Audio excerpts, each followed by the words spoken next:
Hi everybody, I am Teacher Marie from Escribo Filipino and welcome to our channel. Yeah! By the way, it's our first time to shoot this video and it's not going to be perfect, I'm sure, but we will try our best. Today we're going to talk about the basic sentence pattern in Tagalog, and we have here the formal pattern and the informal pattern. This might be the easiest or the easier one to remember if you are an English speaker, because the formal pattern follows the active voice pattern in English. So we have here the subject, si Ana, I. I here is actually the helping verbs, the linking verbs, equivalent to is, are, was, were, so everything here you can use I, so it's easy, right? So for example, si Ana ay kumakain. So kain here is the verb, and we are going to talk about this separately in a separate video about the verbs. We have here nang saging. This is the object. Saging is banana. Ana is a popular Filipino name for a woman. Kumakain is the verb. Saging is the object. Now we're going to the informal. But before that, I'm just gonna highlight these two here, si and nang. If you've noticed, I underlined si here as green for the subject and nang for the object. Now why? Because in Filipino language, we actually have what we call markers. If it's like a name, a proper name of a person, or it could be like your pet, if your pet has a name, of course. Let's have Brownie. So we can use si, this one, S-I. So si Ana, si John. So before a name of a person, a proper name, so you can use si. And then before an object, you use nang. So that's why there's a marker before the object. So si Ana, Ana is eating banana. That's the formal one. You can always see the, this type of pattern when you're reading books or newspapers. And now we have the informal one. It follows this one, VOS. Kumakain, nang saging si Ana. So nang marker again, and then si Ana here. Or we can do VSO. Kumakain si Ana ng saging. So what if the subject is a pronoun? If the subject is a pronoun like siya, this is siya, but most people pronounce this as siya.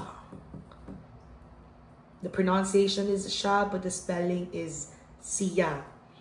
So kumakain siya ng saging.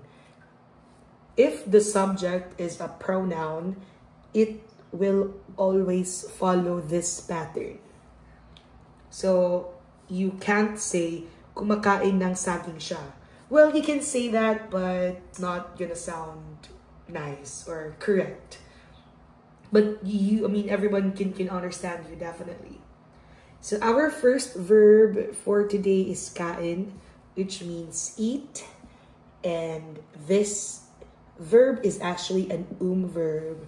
And as I've mentioned earlier, we are going to talk about that separately.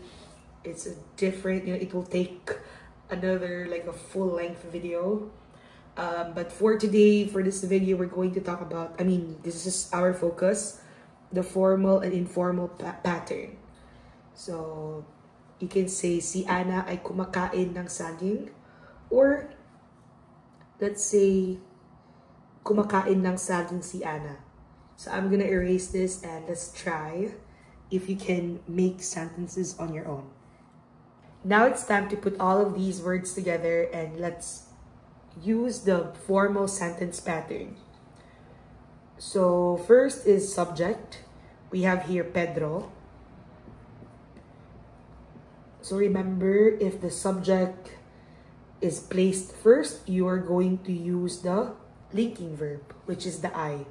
So it doesn't matter if the subject here is plural, let's say Pedro and Juan, so it will always be I, okay? And we have the verb kumakain. This is present. So Pedro is eating. What is Pedro eating? Object. An apple. Pedro ay kumakain ng mansanas. This is correct. But what's missing? What are we missing here? So remember earlier we talked about the markers. And for a proper noun, I mean name of a person or name of an animal, as long as it's a name of a person or someone, we should put a C if it's singular. And by the way, it's sina if it's plural. For example, si Pedro, and we have sina Pedro at Ana. So let's talk about later on. Then we have here si Pedro ay kumakain, and then the marker of object is nang. Don't forget that, okay? Si Pedro ay kumakain ng mansanas. Good job! Did you get the same answer? Okay, you comment, okay? Now let's have here the informal. Okay. We're going to use this second row for the informal. So VSO, verb first. So we have here umiinom. Subject. We have here this one. Kayo. What are they drinking? Okay. Tubig. Okay. So, umiinom. Are you going to put sina here? No need. Because it's a pronoun. It's a pronoun. So you don't need to use the marker. Now, here, it's an object. So we use the noun marker. And the complete sentence is... Let me change this to one. Umiinom kayo ng tubig. You are, plural, drinking water. Got it? Okay. You can also use this pattern. But, umiinom. So, since the subject is a pronoun, we cannot use this. So, maybe we can say, umiinom ng tubig. Let's say a name. Si Pedro. So you don't use the pronoun here. Only you have to use this one, this pattern, object first and then subject last, if it's not a pronoun. But if it's a pronoun, always this. If it's a noun, you can use both. If it's a pronoun, you can only use this. Got it? I hope you've learned something today. Thank you so much. And see you next lesson. Bye.